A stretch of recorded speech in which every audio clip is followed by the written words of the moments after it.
বাংলাদেশিদের সুখবর দিল সংযুক্ত আরব আমিরাত। সীমিত পরিসরে চালু হলো ভিসা। প্রধান উপদেষ্টার বিশেষ দূত লুৎফে সিদ্দিকের সাথে বৈঠকে এই খবর জানান সংযুক্ত আরব আমিরাতের রাষ্ট্রদূত আবদুল্লাহ আলী আল হামৌদি। রাষ্ট্রদূত জানান, আরব আমিরাত দূতাবাস এখন প্রতিদিন ৩০ থেকে ৫০টি ভিজিট ভিসা দিচ্ছে। ভিসা দেওয়া হচ্ছে ব্যবসায়ীদেরও। এছাড়া দক্ষ কর্মীদের জন্য দেশটির মানব সম্পদ মন্ত্রণালয় অনলাইন ব্যবস্থাও ফের চালু করেছে।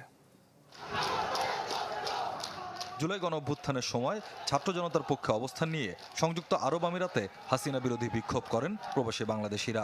এরই জেরে কয়েকজনকে গ্রেপ্তার করে দেশটির সরকার। অঘোষিতভাবে বন্ধ থাকে ভিসা। সরকারি উদ্যোগে গ্রেপ্তার কর্মীদের দেশে ফেরত আনা গেলেও কাটছিল না ভিসা নিয়ে জটিলতা। ধারাবাহিক কূটনৈতিক তৎপরতার পর অবশেষে সুখবর মিলল সংযুক্ত আরব আমিরাত থেকে। প্রায় ৯ মাস পর সীমিত পরিসরে ফের চালু হলো ভিসা।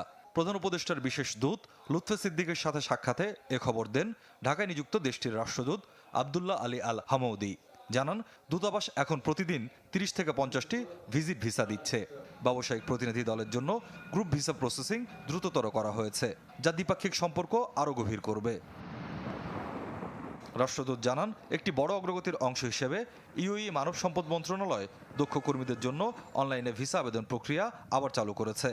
সম্প্রতি বিপণন ব্যবস্থাপক ও হোটেল কর্মীদের জন্য ভিসা ইস্যু করা হয়েছে। নিরাপত্তা প্রহরীদের জন্য এরই মধ্যে ৫০০ ভিসা দেওয়া হয়েছে এবং অনুমোদনের অপেক্ষায় আছে আরও ১,০০০। ভবিষ্যতে ধাপে ধাপে ভিসা সীমাবদ্ধতা আরও শিথিল করা হবে বলে আশা করা হচ্ছে। ভিসা প্রক্রিয়া ফের চালু করায় সংযুক্ত আরব আমিরাতকে বাংলাদেশের পক্ষে ধন্যবাদ জানান প্রধান উপদেষ্টার বিশেষ দূত লুৎফে সিদ্দিকী।